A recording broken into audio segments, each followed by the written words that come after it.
At the beach or at the swimming pool, you'll notice that it's easier lifting things in water than out of water. Submerged objects experience buoyancy, an upward force that we call buoyant force. To understand buoyant force, consider this solid block beneath the surface of a body of water. We draw sample force vectors showing the forces that water exerts on the block. Although water pressure has no preferred direction, forces due to pressure act at right angles to the surface. Notice the vectors are greater against the bottom of the block. Why? Because water pressure is greater there. Why? Simply because the bottom of the block is deeper. Remember, water pressure depends on depth. We see the lengths of the vectors at the side of the block are progressively longer with greater depth. This makes sense. But notice another thing. The vectors at the sides of the block are equal and opposite in direction, so they cancel. That's why I'm canceling them. I'm doing something else. I'm representing the force along the top with a single vector, then along the bottom. This pair of vertical vectors is due to the difference in water pressure against the block's bottom and top surfaces. When I combine this pair of vertical vectors, the resultant is the net force on the block in red, which represents what we call the buoyant force on the block, abbreviated BF. For a block at rest, the only other force acting on it is its weight, mg, which I also draw in red.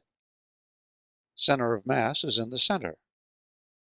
The overall net force on the block is BF minus mg, where BF acts upward and mg downward. If BF is smaller in magnitude than mg, that is, weight is greater than buoyant force, the block sinks.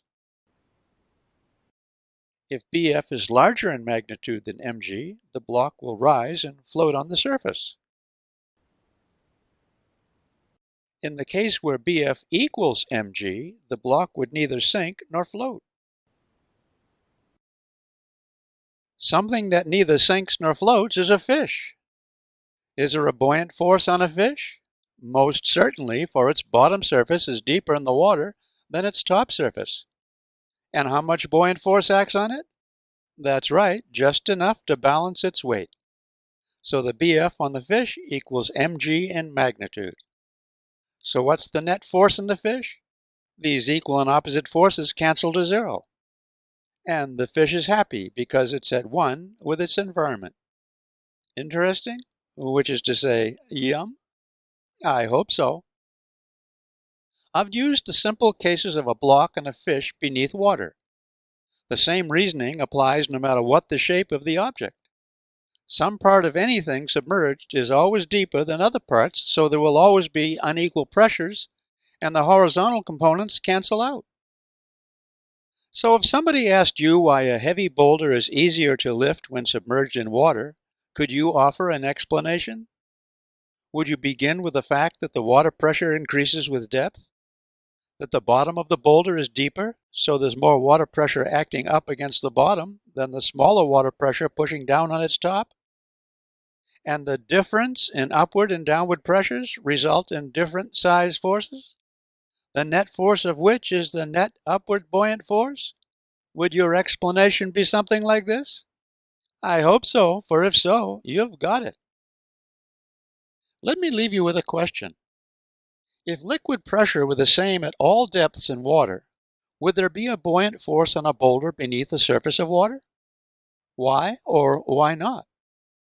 Until next time, good buoyancy.